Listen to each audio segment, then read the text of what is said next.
Hey everyone. Hi, hello, how are you? Thanks everyone who's joined us. This is really exciting for both of us. How are you, Martina? I'm good, thank you. I've been waiting the whole day. I've been a bit like excited about this. I've never been live streaming, so hope Yeah, it will go well. How are you doing today? I'm good, thank you. I'm the opposite. So it is 9 a.m. in London. So I got up especially, had a little bit of extra coffee. So hopefully go a bit smoothly. Um, I'm really excited to speak with Martina specifically because um, we were matched together to create a digital collaborative look for my new collection, Helsinki Fashion Week, which, and I know Martina had some separate projects that she completed for Helsinki. So maybe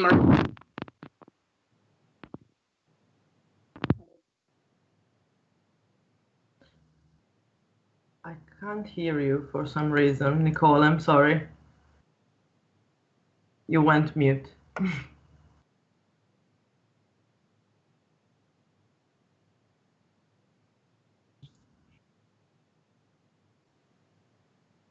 Okay, let's see how it goes anyway. No, I still can't hear you, but oh no. oh yeah, you're back. Yes. Oh, I'm back. Okay. Okay. So yeah, sorry. I just wanted to stop you because Yeah. probably. Yeah. Yeah. Let me know if there's any issues on my end for sure. Um, No, so maybe let's have you sort of introduce yourself, Martina, first, and kind of tell everyone sort of what it is you do and sort of your specific role with Helsinki. So I'm a 3D designer based in Melbourne. Of course, as you can hear from my slight accent, I'm Italian. And I found out about Helsinki Fashion Week, and they were really like looking for digital designers because they acknowledge the fact that digital design is a really good tool to integrate and to push, like as a tool, as a sustainable tool for the fashion world. So, we started building a conversation there, and then I found out that I would have been matched and paired with a designer, which luckily was Nicole. And we had a chat at the beginning, and we were really like on the same page, like in a good vibe, in a really similar vibe about a lot of things. So our collaboration has been pretty smooth, I would say, just really natural, not like effortless. Without many troubles. So we were just, like bouncing ideas back and forth until we were both happy about like the concept. And then like Nicole provided me a lot of useful materials like patterns and the prints. And then I started working out on the 3D outfit. And from there, we just started, like giving each other feedback and thinking about what to add or what to remove, which color we could change, because we got pretty creative, I would say. Just because when you're working in 3D, you have so many alternatives and so many chances without worrying about real life materials. But because both me and Nicole are pretty like strict on the material choice, am I right? Yeah, definitely, definitely. So Yeah. No, yeah. for me it was interesting working with Martina because I so I'm a fashion and digital designer, and I deal in my practice with issues of sort of stratified identity and kind of the complexities around that. I grew up in California in the United States. To sort of my whole family are Venezuelan immigrants to the US sort of in the 90s and the sort of 2000s with kind of everything going on there. So it was interesting as well matching with Martina in that aspect because she, I know, in her work deals a little bit with issues of identity as well. But sort of for Helsinki, um, so the work that I sort of have been producing is this sort of 5-piece small capsule collection, which in a way was sort of a rethinking of my Central St. Martin's BA collection in a way that's obviously sustainable in the way of materiality, but also sustainable in the way of it being like a product that is consumable. It sort of became this issue of, well, yes, I can, make, these prints, and I can do these kind of crazy sculptures on the body. But at the end of the day, when you're thinking about fashion as a product, something inherent to its sustainability is kind of, is it consumable as a product, or are we kind of putting more objects into the world kind of unnecessarily? So it was interesting working with Martina as well, because sort of thinking about fashion as an object, and then bringing in the question of the digital, and kind of where does that sort of the digital play within fashion. And then my own sort of digital design skills are sort of different to Martina's, in that Martina deals directly with sort of transforming fashion into this 3D space, and my digital design skills are sort of complementary to fashion, and sort of more in the 2D realm. So it was super cool thinking about, well, if we did a print together, if we what kind of materials would we add to this? And then something that sort of came up for the both of us in our experimentation process was looking at e-waste in the creation of a leather alternative. Was a really, really good thing for both of us, because Martina, as well as being a 3D designer, is an accessories designer. So I know Martina has sort of the preview of our collaborative look. Yes, I'm going to share my screen right now so I can show you all this. Hope this will work. Yes, you should be seeing my screen now. Nicole, can you confirm it? Because of course I see my screen, but I'm not sure you can see it. So yeah, exciting to see it. Okay, great. So yeah, this is the collaborative look we worked on. And would you prefer to talk about it, since like the main I guess concept is yours, and in the end sure, we can speak about if you want, you can run through the accessories. So the bodysuit is one that is sort of an offshoot of my BA collection. So the interesting thing with this look is that we created it intending for it to be a purely digital look. So if this one, when we created it, it was very clear that if we create this idea digitally, excuse me, and then I don't find a way to make it physical for the show in a way that kind of aligns with the rest of the sustainability values of Capsule, then I wouldn't put it into production physically. It would just exist as a digital look. So at the minute, it's still TBD as to whether it'll be produced. But if it is produced, then sort of the bodysuit will be made from a material supplied by my sponsor, which is natural fiber welding. And then sort of the blue bits come from just honestly my high school tennis dress that I just sort of cut up. So kind of thinking about sort of contextualizing it in the sense that it could become physical. So on my end, on the clothing design, to keep the possibility of producing it open. So that's kind of why I've used sort of the materials I have. But the most fun aspect for the both of us in this situation was using the e-waste leather alternative, which is evident in the accessories. So Martina went and essentially took this e-waste cabling swatch and then designed the accessories out of it. So that was kind of a really fun opportunity for the both of us. Yeah. The e-waste accessories, I feel like we're still sort of deciding if they'll be produced, but it's very possible, because it's exciting for the both of us. This is great. Yeah. It's kind of interesting thinking about making a piece of fashion that exists just digitally, and making sort of that digital asset in itself, and that sort of fully digitized piece of fashion is its own piece of work, if that makes sense, regardless of whether or not it'll become something that someone can wear. Yes.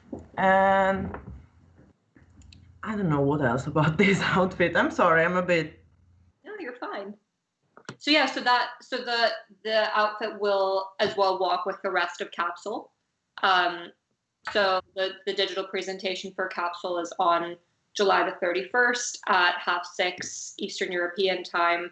So that's sort of that information is all available through the Helsinki website. And registration is live to attend the show. So that's really exciting that alongside the rest of Capsule, that it'll basically open up with the collaborative look with Martina, which was great. I think we also did want to talk about what using EWaste for each one of us, given that Martina is a digital designer, and that I'm sort of, I guess, more traditional fashion designer, but also a digital designer in a different way. So what did you find, Martina, regarding EWaste and regarding sort of thinking about using discarded electrical material and sort of technological material within a product that's sort of meant for the digital space?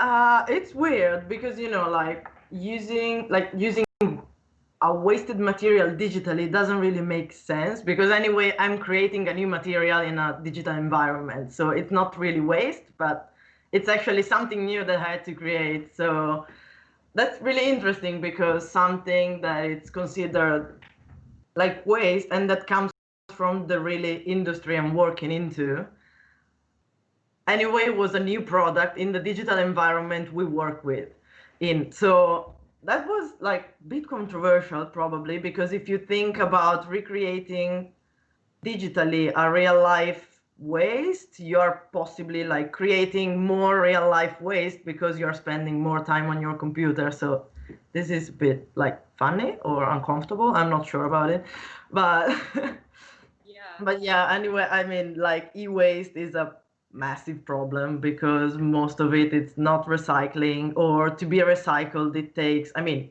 is now it takes like really long and expensive like work, which unfortunately most of the time companies consider just a waste of time and a waste of money, because it's still more convenient to produce like new waste.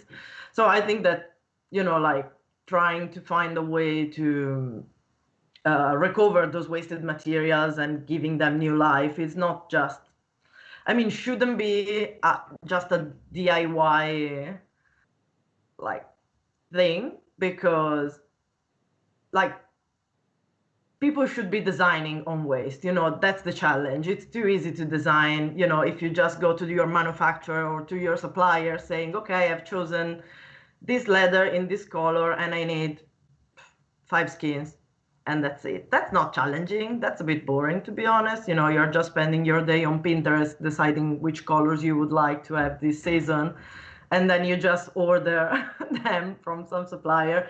I think would be like really more interesting and more challenging for designer and for brands to do as you did, you know, like trying to find something that already exists and it's usable and it's nice to use. I mean, it's technically, I don't know how to say, it's available, but it's also like a good material to use. You know, it's resistant. You can like stitch it together somehow. You know, you need to think about how to stitch it together to make it last as long as possible. And I mean, that's something that one of the point that we have in common, you know, like just trying to think like, okay, what do I have? I don't want to create any more waste. And if I can get some waste in, that's a great point for my collection, I guess. So Yeah, no, exactly. It's, I think with something like discarded sort of e-waste, we don't really realize that it's so sort of recycling it is so difficult. So in a way, it's a case of looking at it really as refuse, as waste. So if we sort of can pull it out of our environment and recirculate it into human spaces, that's kind of the ethos that we should be getting into anyway. Because again, Martina and I, at the point of designing this look, we're not sure if we were going to put it into production. Most of that was on my end because a lot of it as well was thinking about, well, if I can't source a fabric, say for, to make a bodysuit that is fully circular, then I'm basically just not going to produce it. So when we were working on this, I believe April, May, and sort of the material sourcing aspect was still a bit sort of in the dark. I think it was quite important to us to make it possible, as much as possible, to create something that even if it wasn't going to become physical, it could, and it could do so in a sustainable way. So with the e-waste accessories, in the context of the digital, what it does is it kind of normalizes the use of waste in human products. So right now we're talking about clothes, well, in sort of homeware products, just kind of everyday products that we use. Just putting that into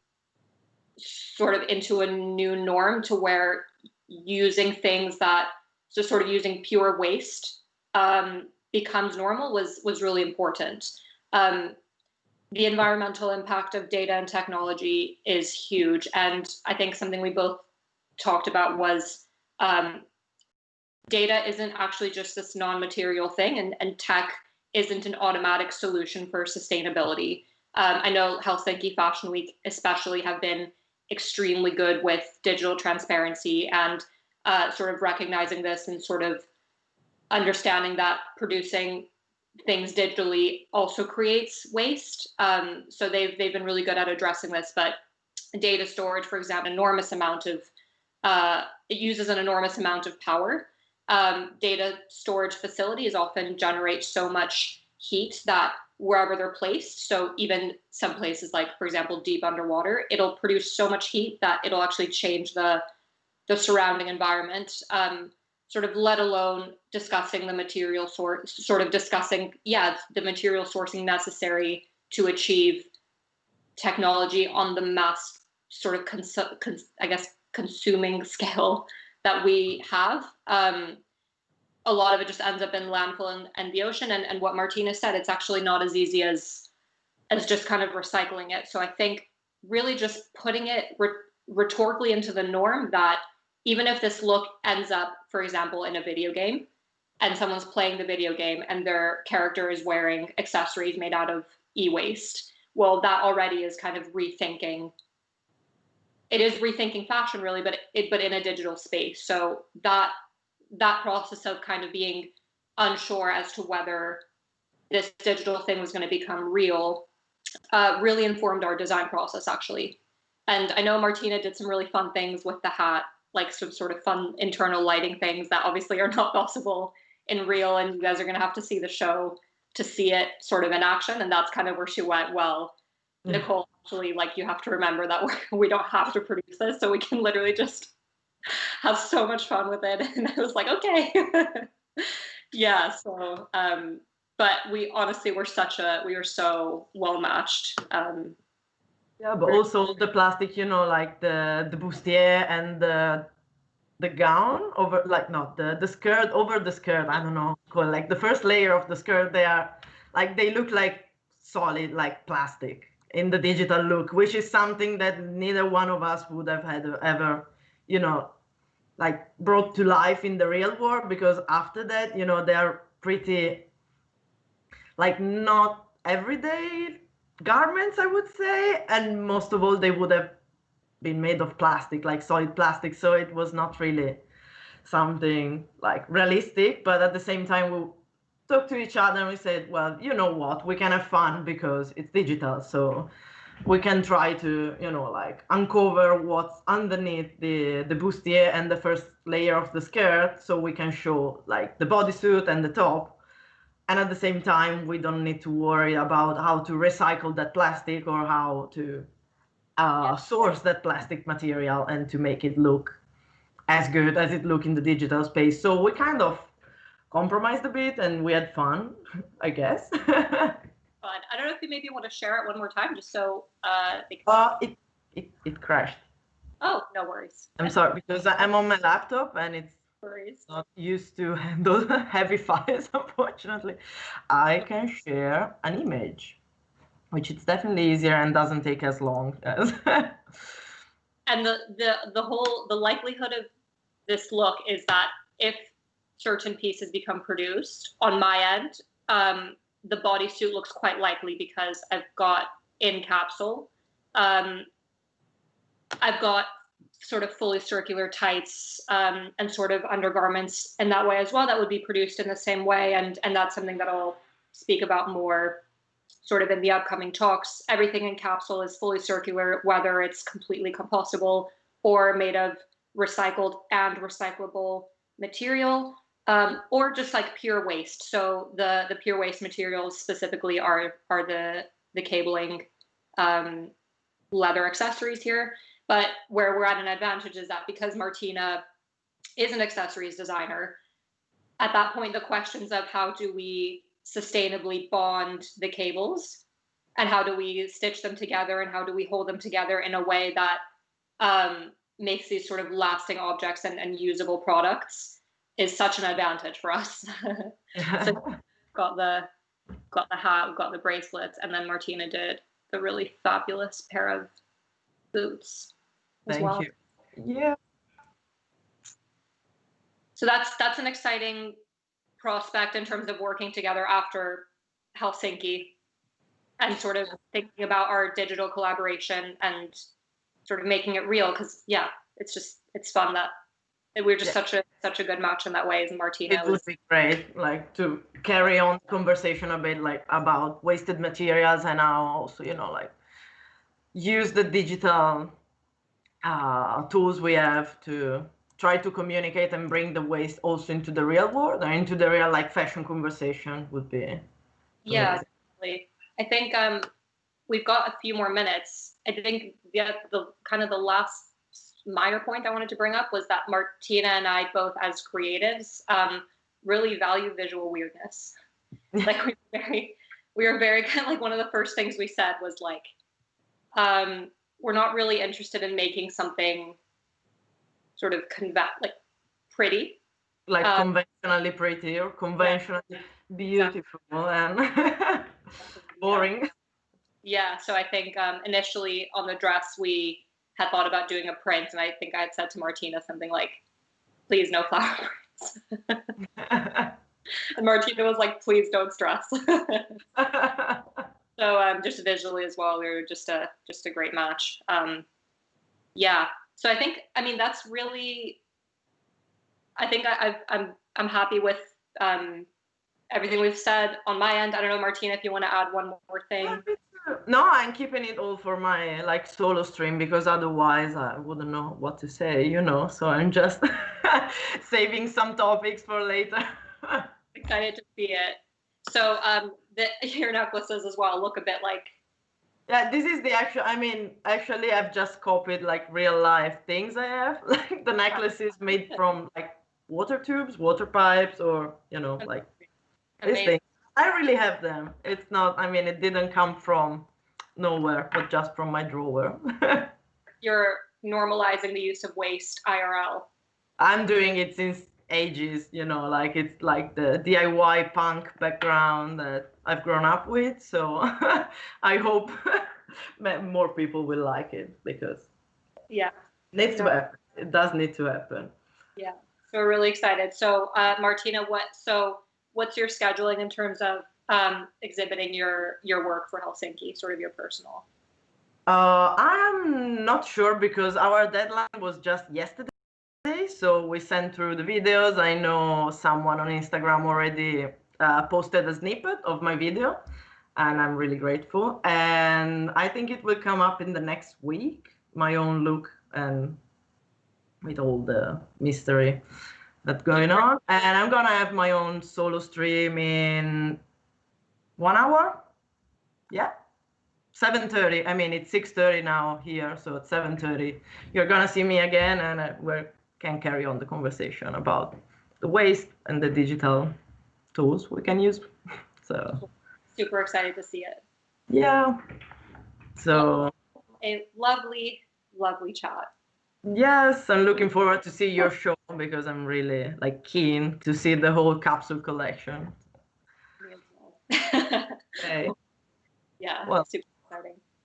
But thanks everyone, and because we need to leave space to the following Martina, person, and we will see you soon. we'll see you guys soon. Thanks, everyone. Thanks, Martina. Ciao, Nicole. Ciao. Take care.